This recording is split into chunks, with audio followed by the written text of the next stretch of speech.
What's up guys, Nitro here, and today I'm going to show you guys how to make a custom speaker box for your 3rd gen Camaro or Firebird. Now, my Firebird is an 87. It doesn't have any kind of bar going across here for seatbelt or like a little net for groceries, or I don't know, whatever the heck they put that in there for, but I know some do. And if your car has this, you're going to have to make accommodations for it, but mine doesn't.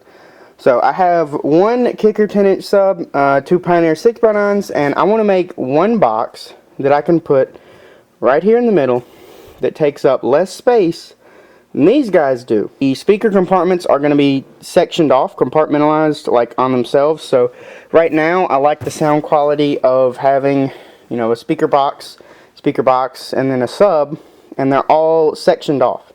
So in this box that I'm going to build, we're going to have a, it's all going to be one big box, but there's going to be a little partition wall or whatever on the inside.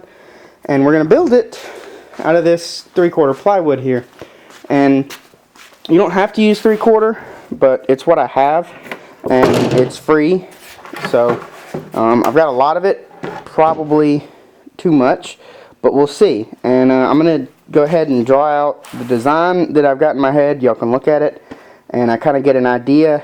And of course, once I take some measurements and stuff, I'll have it all set up to where you can look at it and build one for yourself.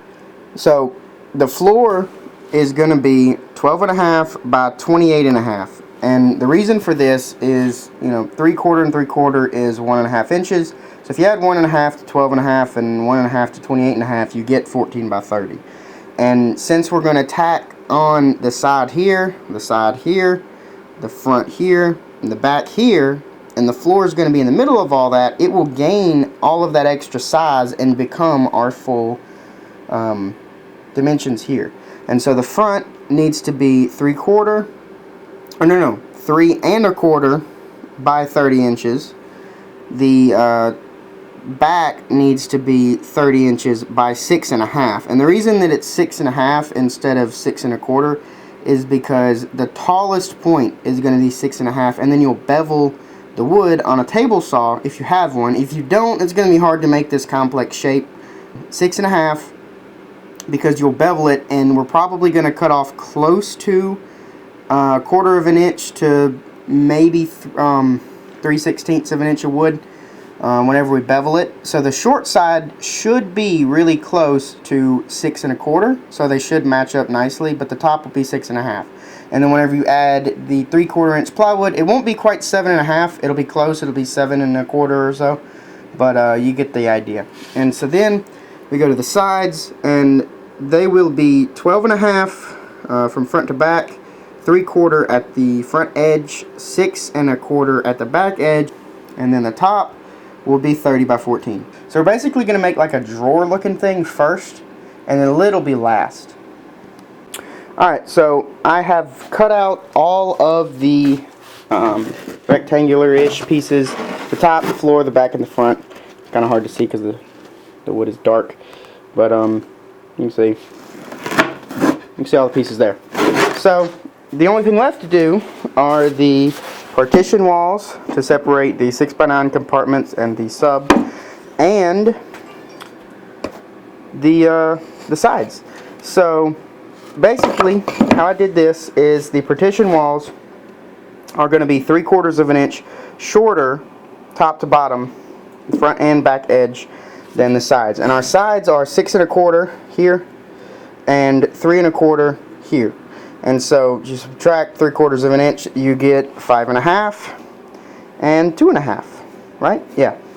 And basically all I did, I cut everything on the table saw. This is 5.5 top to bottom for the partition, and these are 6 1/4 top to bottom. So I just measured from the bottom corner here up 3 1/4 inches, put a mark, and then took a ruler and went to the top edge, and then you go over to your table saw, your miter saw, and what I did to get the angle perfect is you look at that corner there. You line up the corner, like you stand straight on with the thing. You line up the corner of the wood or your line with one edge of this, and that corner and then the end of this line you want to be lined up on there, and then you just lock down your saw. And you know, because these guards run parallel, to the saw blade, that's going to be your angle perfectly. And take note of what it is. It's 14 degrees. You can see right there, 14 degrees. And that is important because whenever we bevel all of this stuff on the table saw, we're going to need to set the bevel to 14 degrees. So I'm going to go ahead and finish cutting these out. This is really tricky because it is a sliding miter saw, but it doesn't come all the way to the end. It leaves like a 3/4 of an inch down here. And so what I do is cut as much as I can, flip it over and hold it from this side. But you just have to be really careful whenever you do that. As you can see, I went ahead and put on one of the side pieces. I'm using 1/4 inch or 1 1/4 18 gauge brad nails, and I did like a row of them with a ribbon of glue like this. Alright, so I beveled this edge of our front board here to 14 degrees on the table saw, and I lined up the saw blade with the edge of the wood and just did it, and as you can see, it lines up perfectly. So I made a slight miscalculation. Whenever you build this for yourself, make the back part about 3/8 to 1/2 of an inch longer. Make the width front to back. Instead of it being straight 14, make it like 14 and a half or whatever on this top piece. But I went ahead and beveled the front. I've got the whole box put together pretty much. It's gluing up. I'm not going to put it in the car at all tonight.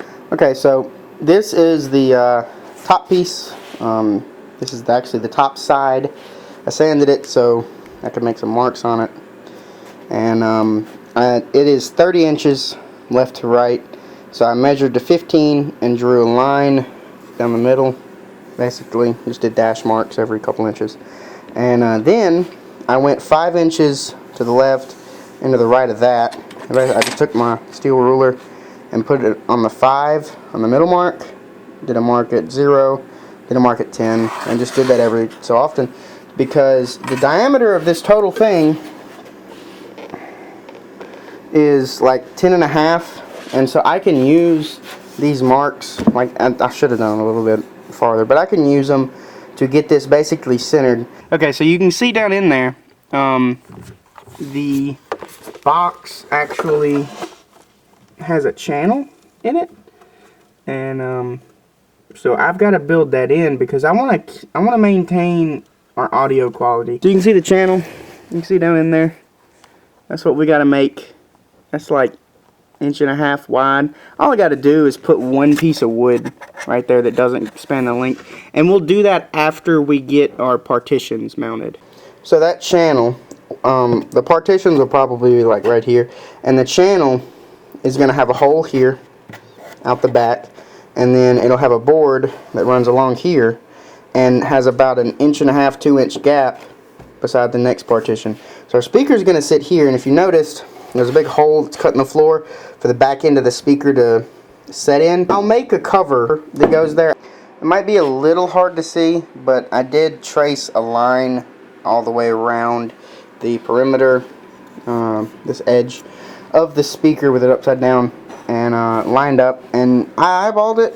I'm getting it centered, and it's very, very close. It's off by like a 32nd of an inch, but I don't care.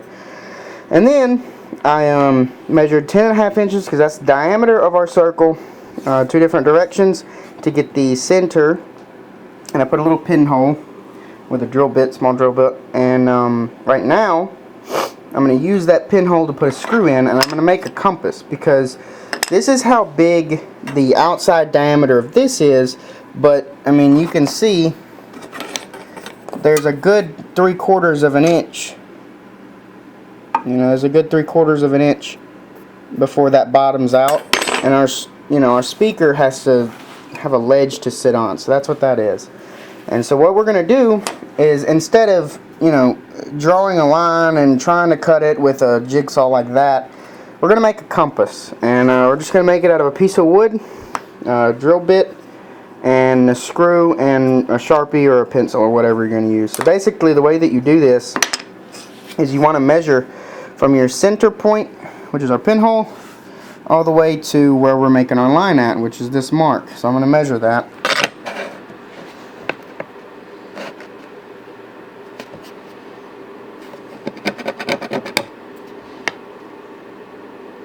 So that measurement is 4 3/8. So what we're going to do is we're going to take our compass here and we're going to go to 4 3/8 from the beginning of the ruler to 4 3/8. I'm going to do that real quick.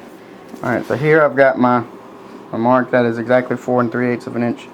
4 inches and 3/8 apart, whatever.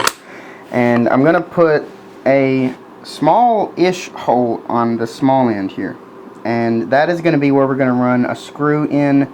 You don't want the screw to bite on this. You want the screw to be able to spin freely on the piece of wood. And then this end is going to be a lot bigger, because I'm going to use a Sharpie, and they have a pretty big point. So I'm going to probably use a 1/4, maybe 9/32. Just a little side note here. If you build things often, or just don't want to have to make another compass, you can take your compass and screw it to the wall. Alright, so I've just got a 3/4, 1 inch, I don't know, drywall screw. Now you don't want the screw to be tight, you just want it to be in there. I mean, there it is. Now, if you look through the center of your hole, you should see the mark down in there, and you can. So now, we do the fun part.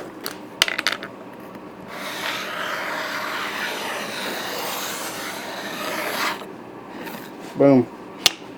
Easy circle. I traced around the outside. No, it's hard to see. But I traced around the outside over here, and I eyeballed this first one, just getting it lined up as good as I can, you know, pretty straight, right?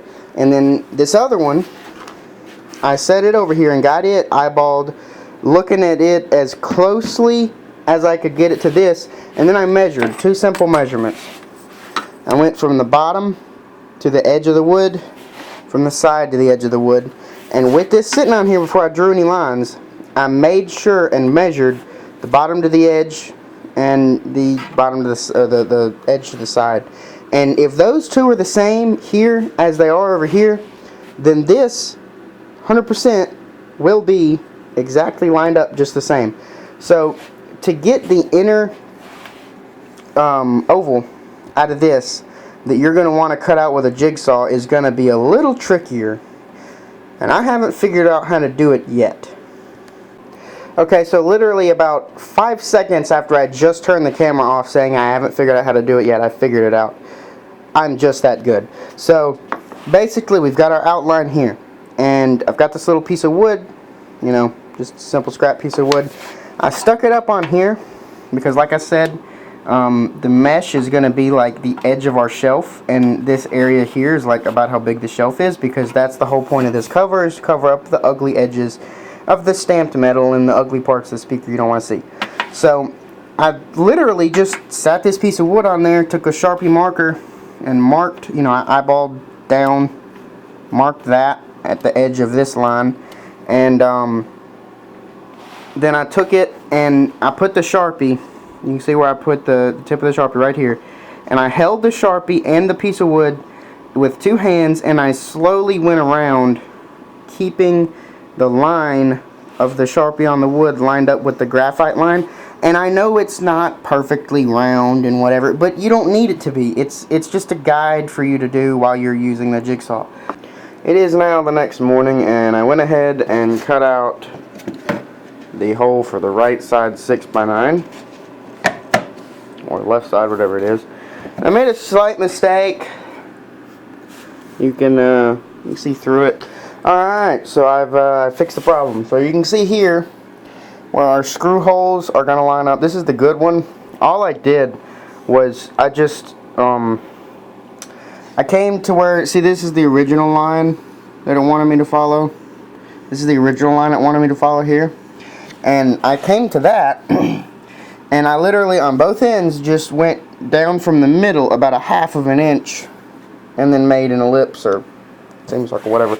I did that for both ends, and then it wasn't happy, and so basically instead of coming on a 1/2 inch on both sides, just come down about 1/4 inch if you want it to be centered. But since I did a 1/2 inch on both ends here, and then I came down to the line, you can see the line right there, then I just lined up this side with that side, or that side with this side, so that it would be nice. So basically I just measured, you know, from edge of wood to edge of speaker, edge of wood to edge of speaker. And remember, we had the problem where this thing could move? No more, because all I did was I took my blank that I had cut out, took my blank, and you know, literally just jigsawed off a few pieces to make some shims. Put glue on it if you have to shim it up. It's not the end of the world. All this is getting covered up. You need a hole in the back of it to allow the speaker to sit down in there good, because it's such a shallow box. I measured from the corners, or you can measure halfway on the height and the width and get the center and drilled a hole and made a little compass again.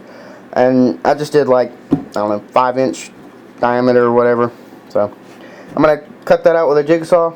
Alright, so I got the hole cut here, and I simply covered it up with a piece of plexiglass with the paper cover still on it. And you can use like a piece of wood or metal or whatever, but I used a chisel to like recess that area, and it fits nicely. Alright, so I added the partition. It's just in there temporarily. I marked it on the front and the back, and then sanded the bottom because we're going to run glue along the 3 edges, and then nail it in. Alright, I got the little partition wall things in, and now I'm about to caulk all of the edges. Okay, so it's been a little while. All of the caulk is fairly dry. It's still a little bit wet, like not to touch. It's just mushy, like I can touch it and nothing's coming on my finger. So it's good to go, and I did all of the edges around it here and just left it thick. I didn't rub it with my finger or anything like that. But we need to add the I don't know, little sound chamber thing, I don't know what you call it. And what we're going to do is basically, this piece of wood is already, you know, plenty tall enough and about the perfect length, and we're going to just set it here, make a mark with a pencil on this edge, and then line that up on a table saw, rip it, and then nail it into place. Alright, I've got that in there, and I've got it nailed in place. It's really solid. So one of the last things I have to do before I can put the lid on this thing and seal it up finally is figure out how I'm going to mount and route the wire hookups. I'm just going to drill a hole in the back and put the one for the sub right in the middle, and the speakers will be on either side like that. Okay, so I've got a little bit of an issue with drilling these out. I don't have the right size hole saw, and so I'm going to use this, and then I'm going to take something like this, a sanding drum, and run it around in there like a 40 grit sanding drum or something, and clean it out a little bit, make it a little bigger. Well, after about 11 years of using this thing to sand that hole bigger, it fits on the middle one, and I needed an air outlet for the subwoofer, so I just cut this hole, and it should be plenty big enough. I used this kind of a saw. Alright, I've got the holes all big enough. I cleaned them up nicely. You can see how they fit. And the only thing left to do now is to attach the top piece. I'm going to run caulk, a bead of caulk, along every top edge, and then I'm going to nail this down. Instead of using wood glue, I'm going to use caulk. Now, wood glue I know will make a stronger bond, but the caulk should make a good seal. Remember that because we're using this as a sealant, like a gasket, don't be afraid to go a little thick. Whenever you're doing this step, you want to make sure and place it and let it get settled, and then you're going to want to squeeze down. Pull that down until you see the caulk start coming out, squeezing out. You don't have to make the wood come together perfectly everywhere, like up here, but you want it to make a seal, and you know it's sealed whenever you see the caulk come squeezing out like that. So once you get it, you know, squeezed down, then you simply just put a couple nails in it and move on to the next spot. Keep doing that until you're done. Alright, so I've got it completely nailed down, and I just went around and kind of sealed up any area that I saw a gap in the wood, and you know, of course I was still squeezing out the caulk, and this stuff shouldn't shrink up, so it should be sealed. This should be its own compartment, this should be its own compartment, and this should be its own compartment, which is the goal. So I'm gonna let all this dry overnight.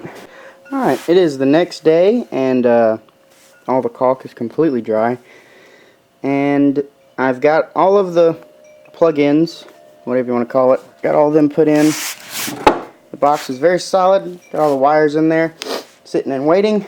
And so the next thing to do, just temporarily, I'm going to hook it all up, put all the speakers in it, and put it in my car. I don't have any of the fabric to cover it with.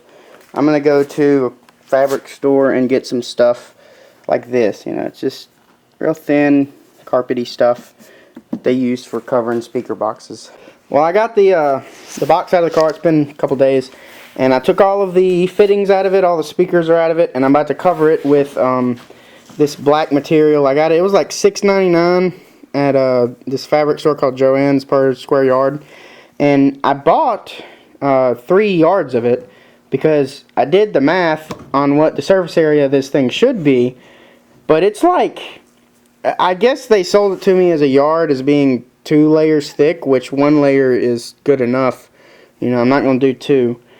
It's like 6 feet wide and 9 feet long. It's crazy how big this thing is. But anyway, you need some kind of fabric like this. It wasn't that expensive. I'm doing black because I have black carpet, and the stuff next to it is actually the exact same kind of fabric that most speaker boxes are made of, that kind of dark gray with like white fibers and stuff. But anyway, what I'm going to use to glue it on is basically just some spray glue. So you can't read the logo hardly at all anymore, but this is Elmer's spray adhesive, and you can use it. I've kind of took some time and tried to read the letters on the back, but you can use it on fabric and wood, and this should be fine. But I would advise going to AutoZone and getting or O'Reilly's or whatever, and getting some fabric adhesive, and that stuff you spray like layer here, and then you go the opposite direction and you like layer it up. That stuff is really, really good, and you spray both sides of it. This stuff says you spray it on the surface, and then 15 seconds later you have to have the thing stuck for a permanent bond. And so we're just gonna wing it. I want to have it covered with one big piece, but I don't know how this is gonna go. So we're gonna try. We've got it sitting on the fabric halfway on the box like that, because we're going to have the seam at the bottom, and we've got it pulled around tight at the back. It looks very straight. You can see right there, it's, you know, good line, and then the top is pulled down to the front. So what we're going to do now is we're going to lift this up, and then we're going to spray the top of it, and we're going to do it first. We're going to attach the fabric to the top, then we're going to either do the front side or the back side, and then we'll flip it over on its face, and we will glue the bottom down after trimming it up. And once we do that, then I'll show you how to do the corners, or the sides, because they're going to be the most tricky part, but they're not that bad. Alright, so we've got the whole box covered all the way around. I already did the other side, and basically what I'm doing here is I cut the V-notches. I cut with scissors. Once you cover this, I just cut a straight line to the corner, and then I overlapped them, and then went from the corner with a knife down, and then pulled off the 2 triangle parts that were left over. And that should give you a very good seam there. You can barely see it. But what I'm going to do to fill this in is not try and fill it in. I literally just took a big rectangle of extra material here, sprayed the whole top of it with glue, and I'm just going to set this on there where it covers everything, and then run around the edge of it with some scissors, trying to cut the fabric to where it's got about 1/8 of an inch to 1/4 of an inch gap from the edge. and then you push it down, and you can't really see it because it's black. It blends in, and then you're done. Alright, so we got the whole thing covered. It looks pretty good. My first time ever doing something like this. I think it turned out pretty right. We're just gonna cut out the holes for the speakers now and the back part, and I'll come back when I'm done with that. Alright guys, so this is the final product. Got the light on right now. It looks a little bit gray, but I think it turned out really good. It's pretty much the same color as the black carpet. If you enjoy the video, definitely leave a like on it and everything like that. Subscribe. I'm going to be doing more car stuff. I'm actually going to be working on fixing up this old Volkswagen here. We got some brake parts in the mail actually today. Anyway. Anyway, I'll see you in the next video. Thanks for watching.